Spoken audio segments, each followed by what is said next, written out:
आज हम स्पेक्ट्रम का 1857 रिवॉल्ट वाला चैप्टर पढ़ते हैं। ठीक है, ये एक रिवीजन सीरीज़ है एंड ओके लेट्स स्टार्ट। देखो जब हमारा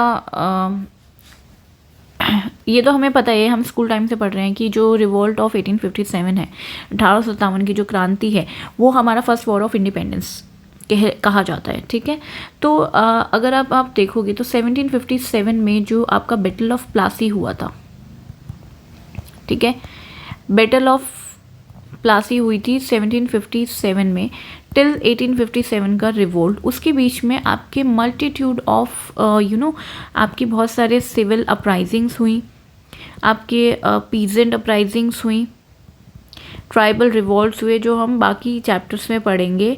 ठीक है, जैसे संथल अपराइजिंग हुआ और पहाड़िया पैका रिबेलियन हो गया। ठीक है, और भी बहुत सारे हुए थे बहराइच में और बहुत सारी जगह पे आपके अपराइजिंग्स हुए थे। सो ये जो आपका टाइम पीरियड है बैटल ऑफ प्लासी से लेके 1857, it was not at all peaceful, it was full of full of trouble. यहाँ पे इतने सारे आपके बहुत सारे पॉपुलर आउटबर्स्ट हुए हैं जो कि in the form of religio political violence, tribal movements, peace and uprisings, agrarian riots, civil rebellions. ठीक है, तो यहाँ पे बहुत सारी चीज़ें हुई थी। अब जो आपका 1857 का रिवॉल्ट है, इसके हम कॉजेज़ पढ़ेंगे, बट एक ओवरऑल अगर आप देखोगे तो वो जो कॉजेज़ हैं वो बिकॉज कि जो ब्रिटिशर्स जो थे वो एक्सपेंशन कर रहे थे। ठीक है, आपको ये पता होगा कि जैसे रानी लक्ष्मीबाई हैं, उन डॉक्ट्रिन ऑफ लैप्स एक पॉलिसी के तहत उनका कि ये बोला गया कि जो उनका जो बेटा है वो क्योंकि खुद का नहीं है, गोद लिया हुआ है, तो उनको उनके जो हस्बैंड है उसकी डेथ के बाद, राजा की डेथ के बाद उनकी जो है ज़मीन हड़पने की कोशिश की गई। तो डॉक्ट्रिन ऑफ लैप्स पॉलिसी, तो ऐसी बहुत सारी पॉलिसीज़ थी, एक्सपेंशनिस्ट पॉलिसी हम बोलते हैं इनको। तो इसकी वजह से हो गया इकोनॉमिक एक्सप्लॉयटेशन करते थे ब्रिटिशर्स। ठीक है, किसका इकोनॉमिक एक्सप्लॉयटेशन करते थे, जो ट्रेडिशनल हमारा सेटअप है, ट्रेडिशनल इंडस्ट्रीज़ हैं उनको ख़राब किया। हैंडीक्राफ्ट इंडस्ट्री है वो हमारी गई। जो पीजेंट्स हैं, ठीक है, उन पे बहुत ज़्यादा टैक्सेशन लगाते थे, दे हैव टू, इतना टैक्स लगाते थे कि उनको लोन लेना पड़ता था, और लोन लेने के बाद उनका जो है लोन वापस नहीं देते थे। तो जो मनी लेंडर्स हैं जिनसे वो लोन लेते थे वो उनको उनका लैंड जो है वो हड़प लेते थे। तो जो पीजेंट्स हैं उनका लैंड भी हड़प लिया जाता था। सो ये सारे आपके रीजंस हैं, और भी इसमें जो रीजंस हैं वो हम चलो अब आगे वाली और उसमें डिस्कस करते हैं। ठीक है, so what were the causes of 1857 revolt. ठीक है, सो मेजर कॉजेज में सबसे पहले हम पढ़ेंगे इकोनॉमिक कॉज। देखो इकोनॉमिक कॉज क्या था। इकोनॉमिक कॉज मैंने जैसे भी आपको बताया कि जो हमारा ट्रेडिशनल इकोनॉमिक फैब्रिक है हमारी इंडियन सोसाइटी का, वो ही ख़राब हो गया था। जो जैसे हमारा ये इंडिया है, ठीक है, सो जब यहाँ से आपका जो भी पहले क्या होता था कि यहाँ से बहुत सारे फिनिश गुड्स जाते थे। ठीक है, जिसमें आपके कॉटन के जो है प्रोडक्ट्स हो गए, मतलब जो फिनिश्ड, मतलब कॉटन के जो कपड़े वगैरह होते हैं, सिल्क के हो गए, ये मतलब काफ़ी अच्छी इंडस्ट्री थी। लेकिन जब अंग्रेज आए और इन्होंने ईस्ट इंडिया कंपनी और इन लोगों ने क्या किया कि हमारा जो ट्रेडिशनल सेटअप कैसे ख़राब किया गया, कैसे किया गया। यहाँ से ये लोग रॉ मटेरियल लेके जाते थे, रॉ मटेरियल, और यहाँ से जो है यूरोप में ये लोग अपना बनाते थे। इंग्लैंड में यहाँ पे इंडस्ट्री सेटअप की गई थी और यहाँ से फिनिश गुड्स अंदर आता था। अभी जो फिनिश गुड्स है इस पर तो ये लोग टैक्स नहीं लगाते थे। ठीक है, लेकिन कहाँ पे थे, ओके, तो यहाँ से ये फिनिश प्रोडक्ट्स लेके आते थे एंड उस पर 0% टैक्स या मिनिमल टैक्स, ठीक है, आई थिंक 0 ही था, तो यहाँ पे टैक्स नहीं लगाते थे। लेकिन जो यहाँ से रॉ मटेरियल जो यहाँ से फिनिश गुड्स बनते थे, जैसे हमारे कॉटन हो गया, सिल्क हो गया, उस पर काफ़ी ज़्यादा टैक्स लगाते थे। तो यहाँ से जो हमारा जो सामान है वो इतना ज़्यादा कॉस्टली पड़ता था बाहर वालों के लिए, और यहाँ से जो है यहाँ पे देखोगे तो आप ये ज़्यादा बहुत सस्ता पड़ता था इनका खुद का फिनिश गुड जो यूरोप से बन के आ रहा था। तो धीरे धीरे गांव में भी ये लोग सप्लाई कर रहे, मतलब रोड्स वगैरह जो बनवाई गई तो ताकि जो है कंज्यूमर के जो प्रोडक्ट्स हैं ये हर जगह जाएं। तो इतना ज़्यादा सस्ता पड़ता था वो तो ये जो हमारा ट्रेडिशनल सेटअप है वो पूरा का पूरा ख़राब हो गया, पूरा का पूरा इकोनॉमिक सेटअप ख़राब हो गया, बिकॉज जो हमारा प्रोडक्ट था वो कॉस्टली पड़ता था, ठीक है। लेकिन यहाँ जो यूरोप वाला है वो ज़्यादा सस्ता पड़ता था, लोग क्या लेंगे, यूरोप वाला लेंगे ना, तो यही होता था। तो ये आपका सिस्टम पूरा ख़राब किया। दूसरा, रॉ मटेरियल का सप्लायर बन गया इंडिया। रॉ मटेरियल का सप्लायर मतलब यहाँ से कॉटन, रॉ कॉटन वगैरह और ये सब चीज़ें जाने लगी, और वहाँ से फिनिश गुड्स का जो है आना शुरू हो गया। तो ट्रेडिशनल पूरी जो हमारी और हैंडीक्राफ्ट इंडस्ट्री है वो सारी पूरी ख़राब हो गई, बर्बाद हो गई। तो ये हमारे जो मेन रीजंस थे, ठीक है। तो पहला ये हो गया कि जो ट्रेडिशनल इकोनॉमिक फैब्रिक है इंडिया का वो ख़राब किया गया, ठीक है। दूसरा है आपका जो पीजेंट्स जो हमारे हैंडीक्राफ्ट इंडस्ट्री थी, ठीक है। तो हैंडीक्राफ्ट इंडस्ट्री जो है वो बर्बाद हुई, आपके जो आर्टिसंस हो गए। ऐसा क्यों? ऐसा इसलिए कि जो हमारे एक तो यही कि मार्केट नहीं रही, ठीक है। और दूसरा जो मेजरली क्या होता था, जो किंग्स होते थे, ठीक है, बड़े बड़े राजा वगैरह महाराजा, ये लोग इनके जो हैं पैट्रन्स होते थे, ठीक है। ये लोग इतना ज़्यादा ख़रीदते थे। लेकिन बाद में क्या हुआ कि एक तो पहला बात फर्स्ट कि इनको भी जो यूरोपियन प्रोडक्ट्स की हवा लग गई। दूसरा, इनकी जो है इनकी जो है ज़मीन हड़प ली, इनका जो लैंड ले लिया गया। तो ऐसी बहुत सारी चीज़ें हुई जिसकी वजह से जो किंग्स हैं वो लोग उनका जो मतलब कि राज्य वगैरह ले लिया, तो उनके पास पैसा नहीं होगा ना वो ख़रीदने का। तो मतलब ओवरऑल क्या हुआ कि जो हैंडीक्राफ्ट इंडस्ट्री है और जो आर्टिसंस हैं उनका भी बिजनेस तबाह हो गया, ठीक है। And they moved to agriculture, अपने अपने गाँव में वापस गए जो शहरों में थे, और उन्होंने बोला कि हम एग्रीकल्चर, बट एग्रीकल्चर तो हर कोई नहीं कर सकता, मतलब लैंड तो मिनिमल होता है ना, लैंड तो इतना नहीं होता है, लैंड तो जितना है उतना ही होगा। सो एग्रीकल्चर जो हो गया वो बहुत ज़्यादा बर्डनड हो गया, ठीक है, ओवर बर्डनड हो गया। इतने सारे लोग एग्रीकल्चर कर रहे हैं तो फिर क्या उसमें कमाई होगी, है ना। सो ये भी एक रीज़न था। फिर पीजेंट्स के ऊपर ये हैवी टैक्सेशन लगाते थे, हैवी टैक्स क्या होता था, वो लोन लेते थे, हमने पहले भी डिस्कस किया। लोन लिया मनी लेंडर्स से, अगर लोन वापस नहीं दे पाया then eviction from the land. तो ये एक रीज़न था कि पीजेंट्स भी बहुत ज़्यादा भड़के पड़े थे, बहुत सारे अपराइजिंग्स भी हुए थे इससे रिलेटेड, ठीक है। और फिर इन्होंने क्या किया था, जमींदार जो थे, जो पुरानी जमींदारी सिस्टम था, ओल्डर, ठीक है, उनका जो जमींदारी सिस्टम है उसको भी पूरा बर्बाद कर दिया, ठीक है। द लैंड वॉज सीज्ड, उनके जो लैंड है वो ले लिए गए। सो ये आपका पूरा सिस्टम ख़राब हो गया। एंड ये तो हमने पढ़ लिया कि ये हाई टैरिफ ड्यूटीज़ लगाते थे on the Indian made goods, and इसकी वजह से जो कॉटन का जो ट्रेड है वो आपका डिक्लाइन हो गया। तो ये थे आपके कुछ economic reasons. Now we come to the political reasons, ठीक है। Political, just a minute.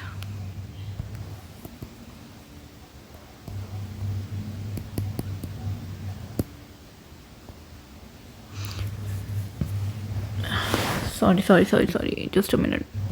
Okay, so what were the what happened? Okay, political causes, ठीक है। देखो पॉलिटिकल कॉजेस क्या थे। सबसे पहला तो जो है आपका इनकी जो ग्रीडी पॉलिसीज़ होती थी, ठीक है। ग्रीडी पॉलिसी ऑफ एग्रेंडिजमेंट, ऐसे वर्ड लिखा हुआ है, एग्रेंडिजमेंट। एंड दूसरा है आपका policy of doctrine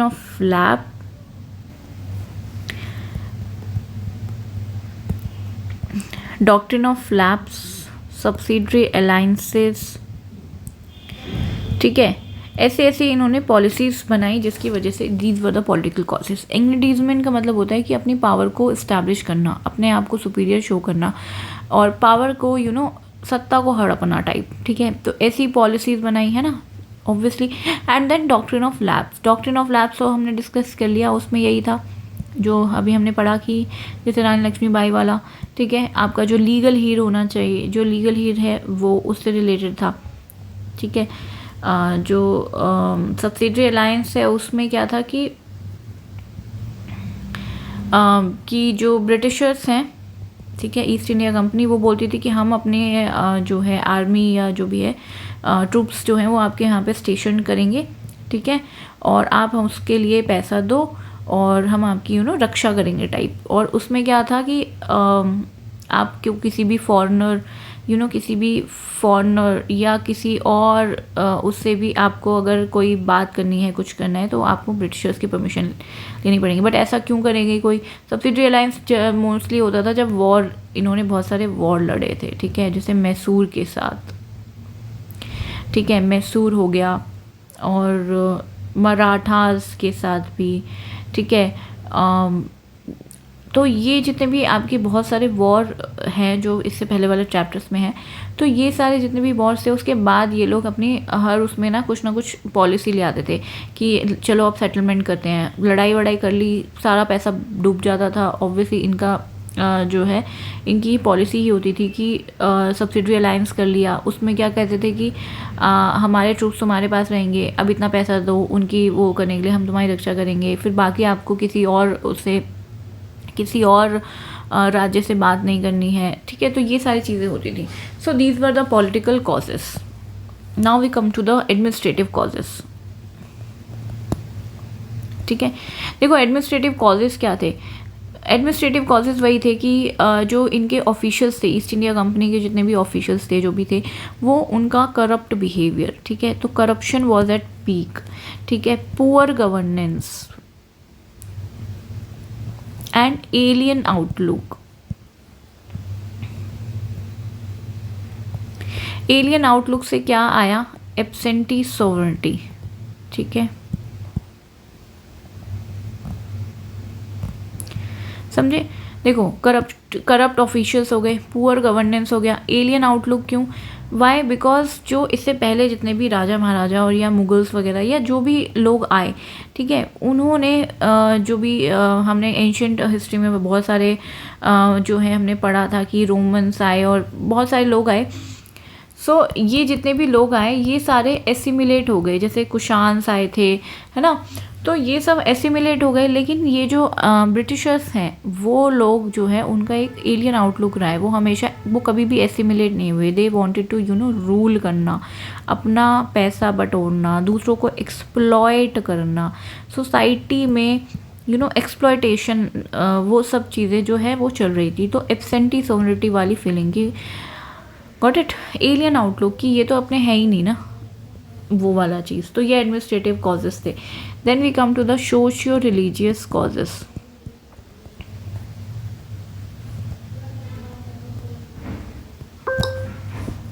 socio religious causes में क्या आएगा कि देखो वही सेम, ये तो पता ही है हमें, racial overtones and superiority complex, है ना, superiority complex, racial overtone and superiority complex. Then आपके जो क्रिश्चियन मिशनरीज थे, ठीक है, उनकी एक्टिविटीज़। तो क्रिश्चियन मिशनरीज़ की एक्टिविटीज़ क्या? क्रिश्चियन मिशनरीज़ हैं, लोगों को जो है धर्म परिवर्तन करने के, ठीक है, तो रिलीजियस कन्वर्सेशंस वगैरह होती थी, तो लोग उनके अगेंस्ट थे। रेशियल ओवरटोन्स हमेशा जो है हम वाइट मेंस बर्डन एंड ये गोरा ये काला, हम तो वाइट हैं, और ये सारी चीज़ें तो होती ही थी। सुपीरियोरिटी कॉम्प्लेक्स हो गया। Then there are social religious reform such as abolition of Sati,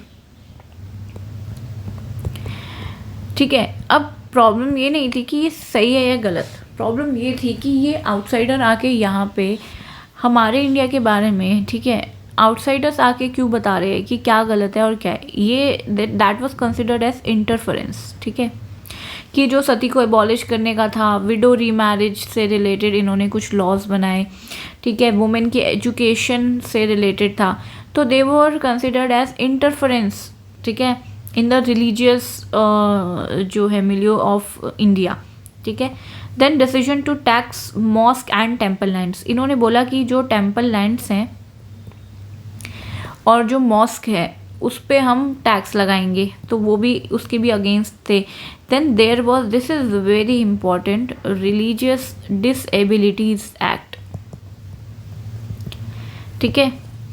religious disabilities act था 1856 का। This is very much important, this is very important, ठीक है।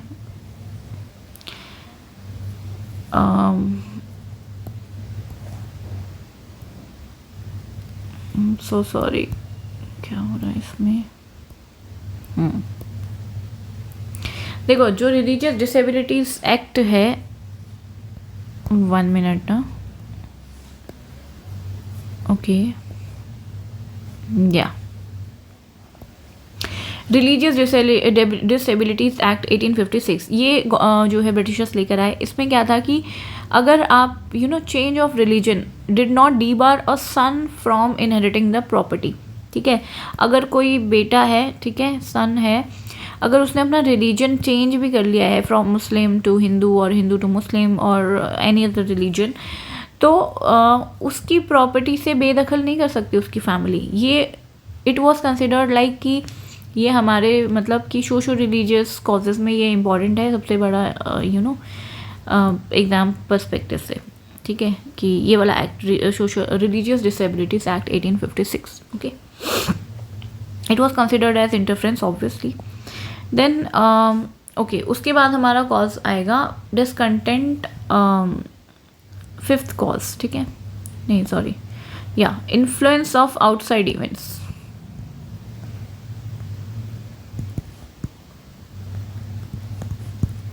देखो, आउटसाइड इवेंट्स का क्या इन्फ्लुएंस चल रहा था इस टाइम पे। क्या हुआ था, पहला अफ़गान वॉर हुआ था, ठीक है, फर्स्ट अफ़गान वॉर हुआ था,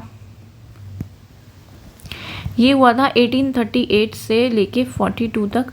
देन पंजाब वॉर हुआ था। पंजाब वॉर मतलब जब पंजाब का इन्होंने एनेक्स किया था, तो ये 1845 से लेके 49 हो गया। क्रीमियन वॉर हुआ था 1854 से लेके आपका 56। अब ये सारे वॉर में ब्रिटिशर्स जो थे वो नहीं जीते थे। 1845 49, या इनको बहुत ज़्यादा इनको ना लॉस हुआ था, लॉस ब्रिटिशर्स को, ठीक है। सो ये एक साइकोलॉजिकल बेसिस भी हो सकता है, बूस्ट मिला इंडियंस को कि ये इनविंसिबल तो नहीं है, इनविंसिबल तो ये नहीं है, ठीक है। ये हमारे कुछ आउटसाइड इवेंट्स का वो था। Now 6th reason which is the very important reason was discontent among sepoys, ठीक है। सो इसमें पहला रीज़न था कि कंडीशन ऑफ सर्विस कैसी थी। देखो, कंडीशन ऑफ सर्विस कैसी थी कि रिलीजियस प्रैक्टिसेस एंड बिलीव्स के साथ आपके कन्फ्लिक्ट रहते थे, रिस्ट्रिक्शंस रहते थे कास्ट मार्क्स से related, efforts of conversion of the popularity to Christianity, समझे। मतलब कि जो है वहाँ पे जो सिपॉयज़ हैं उनको कन्वर्ट करने की कोशिश की जाती थी, तो कन्वर्जन टू क्रिश्चियनिटी, ठीक है।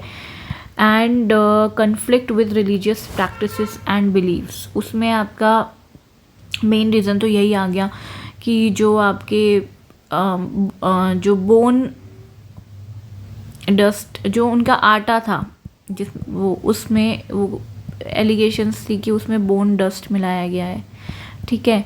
एंड पिग एंड काऊ का बीफ ऑन जो आपके वो थे क्या नाम था उसका, राइफल, जो जिसको मुंह से उनको अपना बॉम्ब वटेवर जो भी होता है वो उसके ऊपर, ठीक है। तो ये मतलब ये बेसिक रीज़न है जो हमें पहले से ही पता है स्कूल टाइम से ही। सो ये आपके these were like condition of service and this was the main, ये आपका इमीडिएट कॉज में भी आ जाएगा कि इसी से आपका स्पार्क हुआ था, है ना। तो दूसरा रीज़न क्या है था इसमें आपका जो general service enlistment act, this is very important. General service enlistment act, इसमें क्या था कि जो सिपॉयज़ हैं उनको कहीं पे भी सर्व करने के लिए बोला गया, ठीक है। लेकिन फॉर हिंदूज़ और उनके लिए क्या था कि अगर आप क्रॉस करते हो सी, ठीक है, तो उनके अकॉर्डिंग ये था कि crossing the seas means loss of caste, ठीक है, लॉस ऑफ कास्ट। तो ये भी एक डिसकंटेंट का रीज़न था। जनरल सर्विस एनलिस्टमेंट एक्ट, जिसमें ये था कि आपको सर्विस देनी है कहीं पे भी, ठीक है। दूसरा ये था इसी में रेम्यूनरेशन जो था बहुत ही पुअर था, ठीक है। एंड फॉरेन सर्विस अलाउंस भी उन्होंने बंद कर दिया था। फॉरेन सर्विस अलाउंस की जैसे इन्होंने एनेक्स किया था बाद में आपका कहाँ पे, ये सिंध वाला जो एरिया है उधर, अफ़गानिस्तान वाला ना, तो अगर वहाँ पे भी मतलब फॉरेन सर्विस अलाउंस इन्होंने बोला कि नहीं देंगे, भत्ता बंद हो गया, ठीक है। तो उस पर भी एक डिसकंटेंट हो गया। देन एक और रीज़न था एनेक्सेशन ऑफ अवध। वो कैसे एनेक्सेशन ऑफ अवध, सिपॉइस का डिसकंटेंट, क्योंकि भाई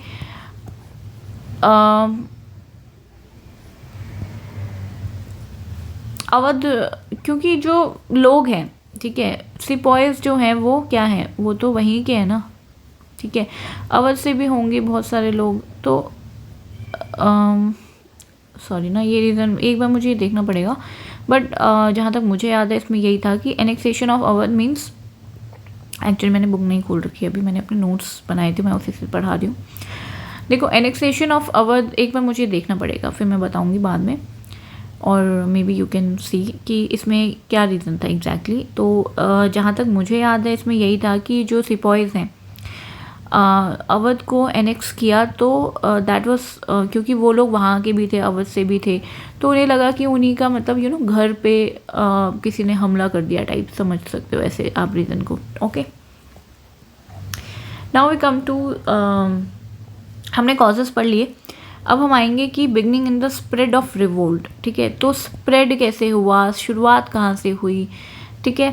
तो हमने ये तो पढ़ लिया कि स्पार्क क्या था, स्पार्क किससे हुआ था, वही बिग बोन डस्ट जो है इनके आटे में मिलाई गई थी वो, और दूसरा था कि मतलब उसी में दूसरा रीज़न ये था कि इनफील्ड राइफल, जिसमें कि आपका पिग फैट या बीफ फैट एलिगेशन से कि उसके वहाँ पे वो लगाया, जिसको वो मुंह से उनको खोलना पड़ता था, ठीक है। सो दूसरा है कि जो आर्मी एडमिनिस्ट्रेशन है, ठीक है, उनको पता था कि ये रीज़न है डिसकंटेंट के, लेकिन उन्होंने कुछ भी नहीं किया, इसीलिए ये आपका स्पार्क आया, ठीक है। तो आपका ये स्टार्ट कहाँ से होता है, इट स्टार्ट्स एट मेरठ, ठीक है, ऑन 10 मई 1857, और मेरठ से स्टार्ट होने के बाद ये फिर बाकी जगह पे आपका फैला, ठीक है। ये इस तरफ आपका राजस्थान में गया, पंजाब में गया, ठीक है। देन आपका मेरठ से ये आपके, ठीक है, मेरठ से राजस्थान, पंजाब, नीचे ये आपका इधर गया, बिहार में गया, तो ये आपका बाकी जगह पे फिर धीरे धीरे स्प्रेड हुआ, ठीक है। लेकिन बिफोर द मेरठ रिवॉल्ट कुछ और इवेंट्स भी हुए थे, ठीक है। सो पहला event before the Meerut revolt was 19th native, ये याद रखना है, इन्फेंट्री एट बरहमपुर, ठीक है। 19 नेटिव इन्फेंट्री एट बरहमपुर, यहाँ पे रिवॉल्ट हुआ था, ठीक है। They refuse to use the new rifles and mutinied, ठीक है। इन्होंने मना कर दिया था कि हम जो नए वाले राइफल्स हैं उनको यूज़ नहीं करेंगे। 19 नेटिव इन्फेंट्री एट बरहमपुर, ठीक है, तो यहाँ पे म्यूटिनी हुई थी। Then there was 34th native infantry, और यहाँ पे हमारे थे मंगल पांडे, ठीक है, जिनके ऊपर मूवी भी बनी हुई है। सो 34th native infantry Mangal Pandey, इसने यहाँ पे क्या हुआ था कि मतलब स्टार्ट कहाँ हुआ था, देखो 19 नेटिव इन्फेंट्री एट बरहमपुर यहाँ पे था, फिर 34th native infantry Mangal Pandey, इन्होंने स्टार्ट नहीं किया था, स्टार्ट तो पहले ही हो चुका था कहीं और। He went further ahead and he fired at the sergeant major, जो उनका सर्जेंट मेजर था उनकी यूनिट का, उस पर उन्होंने फायर किया। He fired at the sergeant major, okay. Barrackpore में था, बराकपुर या Barrackpore, whatever you call it, ठीक है। उसके बाद आपका 24 अप्रैल, ठीक है, यहाँ पे 3rd native cavalry, so 3rd native cavalry it refused to accept the greased cartridges, तो उन्होंने वो जो ग्रीस्ड कार्टेजेस हैं उसको यूज़ करने से मना कर दिया, ठीक है। इन्होंने मना कर दिया कि हम यूज़ नहीं करेंगे। तो कुछ को तो डिसमिस किया गया, कुछ को जेल में डाल दिया गया, इम्प्रिजन कर दिया गया, ठीक है। एंड इसके बाद ही आपका 24 अप्रैल में हुआ एंड 10 मई को हमारा जो मेरठ से जो रिवॉल्ट है वो आपका स्टार्ट होता है, ठीक है। अब हमारा आता है कि इसमें जो बहादुर शाह था, ठीक है, जो लास्ट मुग़ल रूलर है बहादुर शाह 2, ठीक है। सो बहादुर शाह को सिंबॉलिक हेड बनाया गया। And why he made symbolic head, तो क्यों बनाया गया choice of Bahadur Shah symbolic head, क्यों? क्योंकि देखो मुग़ल डायनेस्टी जो है काफ़ी लंबे टाइम से रूल कर रही थी, ठीक है। तो ये एक ट्रेडिशनल सिंबल बन चुका था इंडिया की पॉलिटिकल यूनिटी का, ठीक है। तो इसमें क्या हुआ कि जो बहादुर शाह हैं उन्होंने लेटर लिखे, कहाँ पे, जो भी डिफरेंट चीफ्स हैं, रूलर्स हैं, जो भी चीफ्स थे, रूलर्स थे इंडिया के, and urging them to organise a confederacy of Indian states to fight and replace the British regime. तो ये जो बहादुर शाह है इन्होंने काफ़ी ज़्यादा लेटर्स लिखे, ठीक है, कि हमें यूनाइट होना चाहिए अगेंस्ट द ब्रिटिश रेजिम। तो अब हमें क्या इम्पोर्टेंट याद रखना है किस किस ने पार्ट लिया था, कौन कौन सी जगह अफेक्टेड थी जिन्होंने यहाँ पे पार्ट लिया था, ठीक है। So Awadh, Rohilkhand, Doab, Bundelkhand, Awadh, Rohilkhand, Bundelkhand, Doab, then central India, then Bihar, large part of Bihar and east Punjab, ठीक है। बिहार एंड ईस्ट पंजाब का काफ़ी बड़ा पार्ट जिसने पार्ट लिया था, large part. Then central India आपका हो गया, बुंदेलखंड हो गया, दोईब हो गया, रोहिलखंड हो गया, अवध हो गया। ये सारा आपका मोस्टली यूपी में है, Awadh, Rohilkhand, Bundelkhand, and then central India जहाँ पे आपका एमपी वगैरह है, then Bihar and east Punjab, ठीक है। ये सारे थे जिन लोगों ने पार्ट लिया था। अब आता है कि सिविलियंस ने भी ज्वाइन किया था क्या?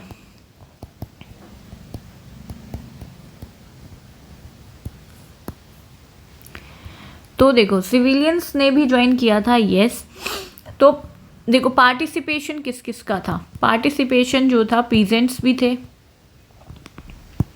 पीजेंट्स थे, आर्टिसंस थे, शॉपकीपर्स थे, देन डे लेबरर्स थे, जमींदार्स भी थे कुछ, देन आपके प्रिस्ट थे, सिविल सर्वेंट्स भी थे। तो आपका ये जो है character of a popular revolt show करता है, ठीक है। तो इसमें क्या किया गया था, सिविलियंस ने कैसे पार्ट लिया? उन्होंने क्या किया, जो मनी लेंडर्स हैं उनकी जो अकाउंट बुक्स हैं, डेट रिकॉर्ड्स हैं, उनको जला दिया, डिस्ट्रॉय कर दिया। इन्होंने सिंबल्स, जो ब्रिटिश सिंबल्स हो गए, क्या ब्रिटिश सिंबल्स हो गए, रेलवे वगैरह हो गया, ठीक है, कोर्ट्स वगैरह हो गए, ठीक है। तो क्या क्या इन्होंने ब्रिटिश सिंबल्स पे अटैक किया? नॉट रेलवे नहीं थी यहाँ पे, सॉरी, इन्होंने किया था ब्रिटिश इस्टेब्लिश्ड लॉ कोर्ट्स। तो जो कोर्ट, जो ब्रिटिशर्स ने कोर्ट बनाए, वो रेवेन्यू ऑफिसेस बनाए, जैसे तहसील्स वगैरह बनाई, रेवेन्यू के जो रिकॉर्ड्स हुआ करते थे उनको डिस्ट्रॉय किया, पुलिस स्टेशन को डिस्ट्रॉय किया। तो यहाँ पे ये सारी चीज़ें आती हैं, ठीक है। Now we come to the storm centres and the leaders of revolt, क्योंकि लीडर्स भी इम्पॉर्टेंट हैं प्री पर्सपेक्टिव से। तो दिल्ली में कौन थे? दिल्ली में थे हमारे जनरल भक्त खान, ठीक है। जो हमारे बहादुर शाह हैं वो सिर्फ एक सिंबॉलिक हेड थे, जनरल भक्त खान ही इम्पॉर्टेंट थे, ठीक है। कानपुर में नाना साहेब, कानपुर में नाना साहेब, लखनऊ में कौन थी? लखनऊ में थी बेगम हजरत महल। बरेली में कौन थे? बरेली में थे खान बहादुर। कैसे याद रखेंगे खान बहादुर? बी से बी याद रख लो, बहादुर, बी से बी, खान बहादुर। लखनऊ में बेगम हजरत महल, लखनऊ, ठीक है। देन कानपुर से नाना साहिब, दिल्ली से भक्त खान। बहुत बार याद पढ़ोगे तो अपने आप याद हो जाएगा। बिहार से थे कुंवर सिंह, कुंवर सिंह, ठीक है। बिहार से थे कुंवर सिंह। फैजाबाद से थे आपके मौलवी अहमदुल्ला, मौलवी अहमदुल्ला, ठीक है। झांसी से सबको पता है रानी लक्ष्मीबाई। बागपत से थे शाहमल, ठीक है, बागपत से थे शाहमल। अब शाहमल जो थे ये कोई वो राजा नहीं थे, ये थे हमारे लोकल विलेजर। बागपत से शाहमल लोकल विलेजर थे। ये आपके यूपी परगना बरौत यूपी से, ठीक है, परगना बरौत यूपी, ठीक है। तो शाहमल जो थे इन्होंने क्या किया था, इन्होंने 84 गांव, 84 विलेजेस, जिन्हें इन्होंने, जिसे बोला जाता है 84 देश, ठीक है, 84 देश लोकली बोला गया। इन्होंने सीधा गांव से निकल के, ठीक है, विलेज टू विलेज गए एंड इन्होंने गवर्नमेंट की जो बिल्डिंग्स हैं, जो ब्रिजेस हैं अक्रॉस द रिवर्स, ठीक है, एंड जो मेटल्ड रोड्स हैं, ठीक है, उनको अटैक किया, ठीक है। सो ये हमारे लीडर्स थे। अब हम आते हैं सप्रेशन ऑफ रिवॉल्ट। देखो रिवॉल्ट को सप्रेस कैसे किया? एक्सट्रीम वायलेंस था, ठीक है, एक्सट्रीम वायलेंस था। एम्परर को इन्होंने एग्जाइल कर दिया to Rangoon and Nana Sahib जो हैं, Nana Sahib defeated at Kanpur, he escaped to Nepal. Nana Sahib को कानपुर में हरा दिया और वो लोग, वो कहाँ भाग गए? वो नेपाल में भाग गए। बाकी हम सबको पता है कि झांसी की रानी को मार दिया गया था, ठीक है, डिफरेंट डिफरेंट डेट्स पे, वो हमें एग्जैक्टली याद नहीं रखना, बट हमें ये पता होना चाहिए कि हाँ ठीक है वो रंगून में भेज दिया गया था एम्परर को, ठीक है। एक्सट्रीम वायलेंस था, बिल्कुल था। नाना साहिब को जो है वो नेपाल भाग गए थे, ठीक है। तांत्या टोपे, तांत्या टोपे से रिलेटेड एक क्वेश्चन आया था प्री में यूपीएससी में। तांत्या टोपे जो है इनको while you know he was sleeping, इनका जो एक फ्रेंड था कोई, उन्होंने धोखा दिया, इनकी जगह बता दी कि ये कहाँ छुपे हुए हैं और इनको वायलेंट स्लीप उनको मार दिया गया था, ठीक है। अच्छा, तांत्या टोपे किसके साथ थे? ये झांसी रानी के साथ थे, रानी ऑफ झांसी के साथ थे, ठीक है। सो why the revolt failed and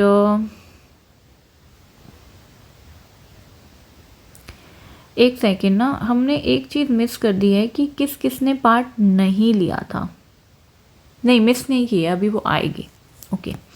so why the revolt failed? Revolt failed हो गया मतलब कि आज़ादी तो नहीं मिली।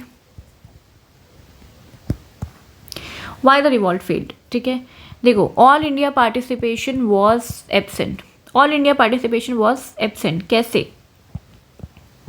North, south, east and west. जो आपका ईस्टर्न पार्ट है, ठीक है, जो आपका सदर्न पार्ट है और जो आपका वेस्टर्न पार्ट है, लेस अफेक्टेड था, ठीक है।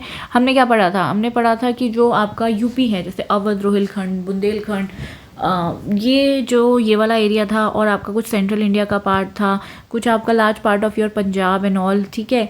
ये रीजन बिहार का हो गया, यूपी का हो गया, ये तो थे। लेकिन जो आपका और ईस्टर्न पार्ट हो गया, बंगाल वगैरह का हो गया, साउथ में जो भी आपकी सदर्न स्टेट्स थी, वेस्ट में जैसे ये गुजरात वगैरह हो गया, ये ज़्यादा अफेक्टेड नहीं थे। यहाँ पे इतना ज़्यादा रिवॉल्ट नहीं देखा गया था। और क्यों नहीं देखा गया था? बिकॉज इससे पहले बहुत सारे रिवॉल्ट्स हुए थे, जो कि बहुत सारी अपराइजिंग्स हुई थी, जिनको बहुत ही वायलेंटली दबा दिया गया था। तो वो एक डर भी हो सकता है, ठीक है। और ऑल तो एक जो नेशनल कैरेक्टर या नेशनल यूनिटी वाला सीन जो था कि हम इंडिया के लिए लड़ रहे हैं, या वो सब कुछ था ही नहीं, ठीक है। फिर आता है second point is all classes did not join, ठीक है। All classes did not join. तो किस किस ने ज्वाइन नहीं किया? ठीक है, जो बिग जमींदार्स हैं, हमने क्या पढ़ा था कि पीजेंट्स ने किया, आर्टिसंस ने किया, बहुत सारे लोगों ने किया, ठीक है, लेकिन जो बड़े बड़े जो जमींदार्स थे इन्होंने नहीं किया participate. In fact they acted as breakwater to storms, ये वर्ड लिखा गया है बुक में, ब्रेक वाटर्स टू स्टॉर्म, ठीक है, ये बल्कि उसके साथ थे। दूसरा है अवध के तालुकदार्स जो थे, अवध के तालुकदार्स, नॉट लोग सिविलियंस ने किया था बट तालुकदार्स जो थे, ठीक है, उन्होंने दे बैक्ड ऑफ, ठीक है, पीछे हट गए। फिर आता है मनी लेंडर्स जो है, मनी लेंडर्स एंड योर आपके मर्चेंट्स, ठीक है, इन्होंने भी नहीं किया। Why? Because they suffer the wrath of the mutineers, ठीक है, मनी लेंडर्स की अकाउंट बुक जलाई गई थी, डेट रिकॉर्ड चलाए गए थे, तो वो क्यों पार्ट लेंगे, उन्होंने नहीं लिया, ठीक है। फिर एडुकेटेड इंडियंस, ये इंपॉर्टेंट है, इन्होंने क्यों नहीं किया, इन्होंने क्यों नहीं किया, इन्होंने बोला कि जो रिवॉल्ट है वो बैकवर्ड लुकिंग है, बैकवर्ड, उनको कुछ ज़्यादा ही उम्मीदें थी कि अंग्रेज आएंगे और इंग्लिश लाएंगे और बहुत साइंस में तरक्की हो जाएगी और पता नहीं क्या क्या हो जाएगा, तो उन्होंने रिवोल्ट को बैकवर्ड लुकिंग बताया। फिर this is also important, Scindia of Gwalior, ठीक है, जो कि मराठा थे। होलकर ऑफ इंदौर, ये भी मराठा थे, होलकर ऑफ इंदौर, सिंधिया ऑफ ग्वालियर। पटियाला पंजाब में है, जो कि हरियाणा पंजाब में है, पटियाला के जो रूलर्स हैं वो, ठीक है, सिंध एंड अदर सिख चिफ्त्यान्स, भाई इन सब ने नहीं लिया था पार्ट बिल्कुल भी। एंड कश्मीर के महाराजा, इन्होंने भी नहीं लिया था, कश्मीर के महाराजा इन्होंने भी नहीं लिया। तो सिंधिया ऑफ ग्वालियर, होलकर ऑफ इंदौर, पटियाला के रूलर, सिंध के सिख चिफ्त्यान्स एंड कश्मीर के महाराजा, इन्होंने पार्ट नहीं लिया था, ठीक है।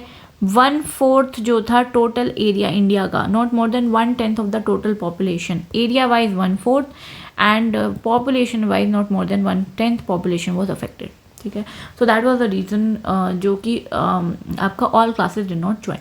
नाउ थर्ड एक और रीज़न है जो कि है पुअर आर्म्स एंड इक्विपमेंट्स।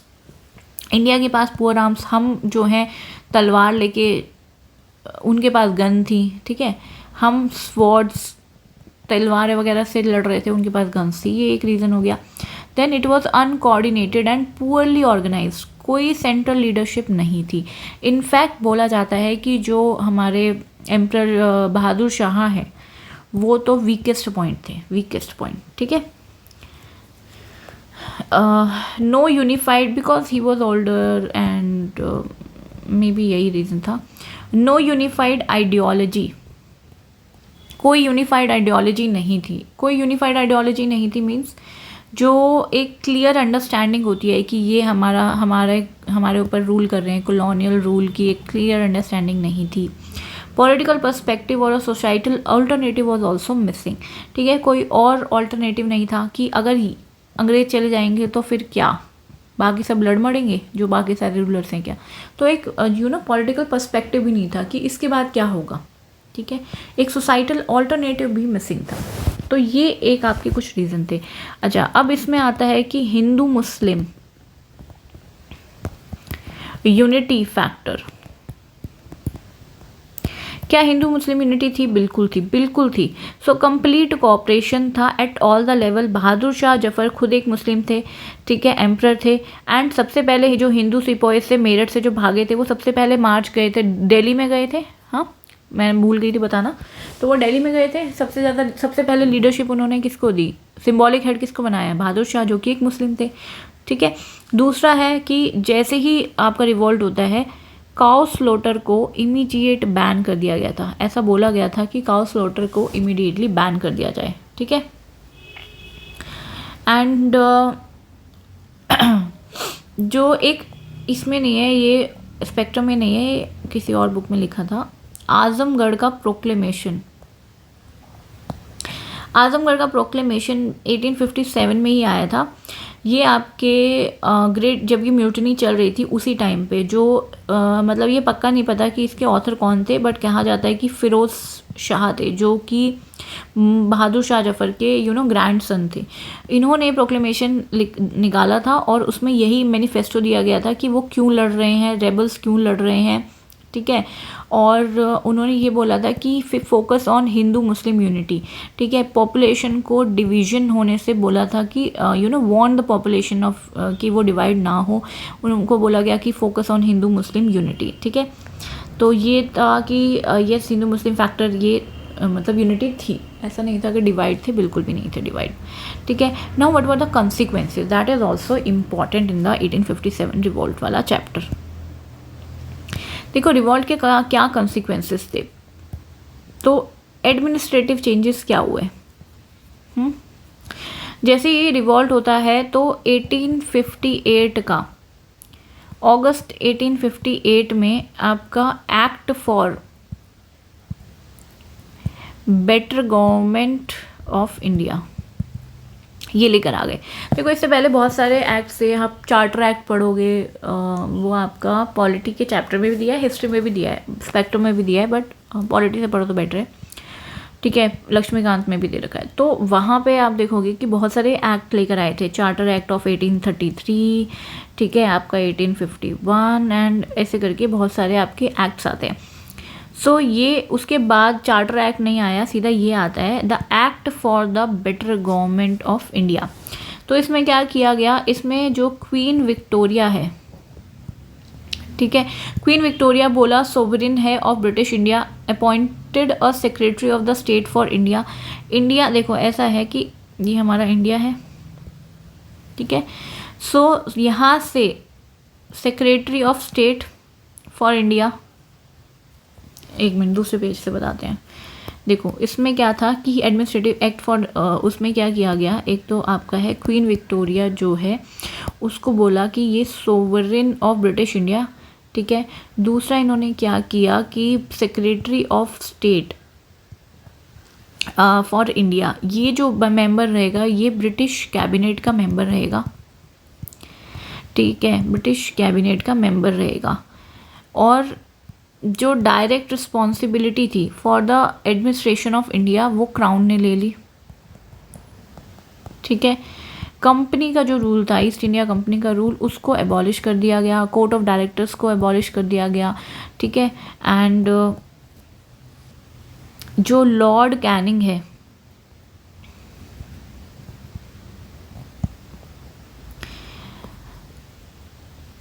इन्होंने एक दरबार किया था इलाहाबाद में, ठीक है, और उसमें इन्होंने क्वींस प्रोक्लेमेशन ये लेकर आते हैं, क्वींस प्रोक्लेमेशन। एंड जो हाँ इसी में ये क्वींस प्रोक्लेमेशन लेके आते हैं 1 नवंबर 1858, ओके। फिर हमारे कुछ पॉलिसी चेंजेस भी होते हैं।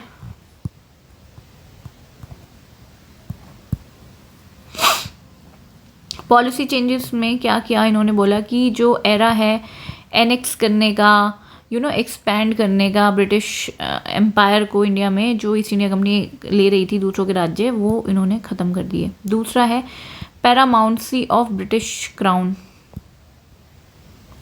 ठीक है, मतलब कि जो भी राज्य हैं, जो भी जो क्या बोलते हैं उसे,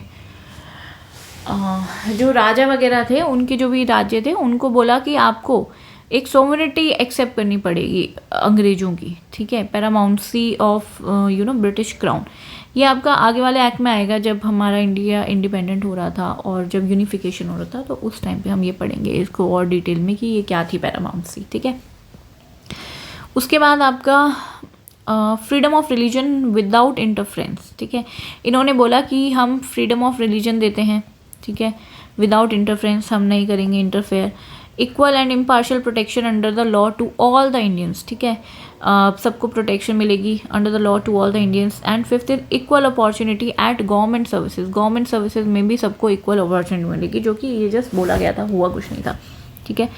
उसके बाद थर्ड है रीऑर्गेनाइजेशन इन आर्मी, आर्मी में क्या रीऑर्गेनाइजेशन की इन्होंने, ठीक है। सबसे पहला division and counterpoise, divide and rule type था, नॉट रूल बट क्या किया गया था कि कास्ट बेसिस पे या क्लास बेसिस पे, कास्ट बेसिस पे मोस्टली इन्होंने डिविजन्स बना दी, वो यूनिट्स होती है ना कि ये इसकी यूनिट, ये इसकी यूनिट, ताकि, ठीक है, रुक जाओ। दूसरा इन्होंने क्या किया कि इंडियन सोल्जर्स जो होते हैं उनका नंबर ड्रास्टिकली कम कर दिया, ड्रास्टिकली रिड्यूस किया गया था, बिल्कुल, ठीक है। Number of Indian soldiers were reduced and European soldiers increased. Separate units create की गई on the basis of caste community region, ये हमने पढ़ लिया। Then keep the army away from civilian population, this is also important कि army को civilian से अलग रखो तो हमारा रिवोल्ट बच जाएगा, ऐसा अगली बार के लिए, ठीक है। सिविलियन को आर्मी से अलग रखो। उसके बाद आपका आता है, yes this is very important, army amalgamation scheme. इसमें क्या था कि जो कंपनी के, ईस्ट इंडिया कंपनी के जो ट्रूप्स थे, यूरोपियन ट्रूप्स, उनको क्राउन की सर्विस में ले आए, क्योंकि अब तो ईस्ट इंडिया कंपनी को हटा दिया ना, तो जो यहाँ के ट्रूप्स थे उनको क्राउन की सर्विस में ले आए, तो that is army amalgamation scheme, ठीक है। और जितनी भी हायर पोस्ट थी, all higher post were reserved for Europeans, ठीक है। और क्या चेंजेस किए, इन्होंने बोला कि जो एरा ऑफ रिफॉर्म्स है, ठीक है, सो डी। अदर चेंजेस क्या थे, एरा ऑफ रिफॉर्म्स इन्होंने बोला एंड हो गया है, ठीक है। Indian civil service act of 1861 pass किया गया, ठीक है। इसमें क्या था कि इम्प्रेशन ऐसा बनाना कि क्वीन के अंडर सारे के सारे इक्वल हैं, तुम भी इक्वल, हम भी इक्वल, इर्रिस्पेक्टिव ऑफ रेस और क्रीड, सब इक्वल हैं, ठीक है। और क्या किया चेंजेस इन्होंने, रेशियल जो हेटर्ड है and suspicion between the Indians and English वो बढ़ गया, वाइट मेन्स बर्डन वाली फिलॉसफी आ गई, ठीक है। रेशियल हेटर्ड और यू नो कि ये सब बढ़ गया था। उसके बाद आता है एक, इसी में ये हमारा ख़त्म हुआ। अब हम आते हैं, इसी के बीच में आपकी एक वाइट म्यूटिनी है इम्पॉर्टेंट। ये जो east India army amalgamation scheme हमने पढ़ा, आर्मी अमलगमेशन स्कीम लेकर आए थे 1861 की। इसमें क्या किया था, ईस्ट इंडिया कंपनी के लोगों को बोला कि तुम क्राउन की सर्विस में जाओ, बट उनका जो एक भत्ता उनको मिलता था, यू नो फॉरेन कुछ अलाउंस वगैरह, एक्स्ट्रा अलाउंस, वो इन्होंने बंद कर दिया, तो उसकी वजह से वाइट म्यूटिनी हुई थी। बस इसमें यही था, यस इसमें यही था बस। थैंक यू, हो गया ये चैप्टर ख़त्म। इसको आप रिवाइज करो, पढ़ो एक बार अपनी बुक से, स्पेक्ट्रम से, एंड एक बार लेक्चर सुन लो और बुक पढ़ लो, आपको पूरा याद हो जाएगा। 2-3 बार पढ़ोगे तो बिल्कुल रट ही जाएगा अच्छे से। Thank you.